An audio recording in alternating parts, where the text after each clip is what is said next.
Aniya na mga dagkong balita karong adlaw sa One Mindanao. Magnitude 5.9 nga linog.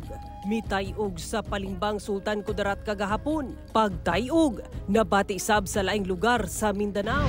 Matay masisi ani kay kalikasan naman jud ang nagbuot. Tunga sa ektarya nga umahan sa Malita, Davao Occidental.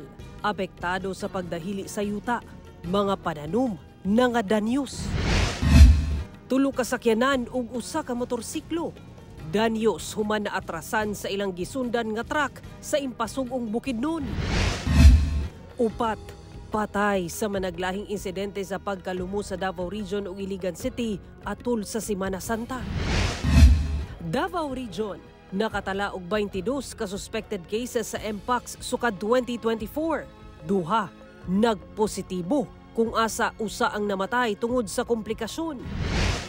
Og 23 anyos nga babae nga gilangoy ang dagat gikan Davao City padulong sa Samal Island gi-rescue. Ito ang GMA Regional TV 1 Mindanao.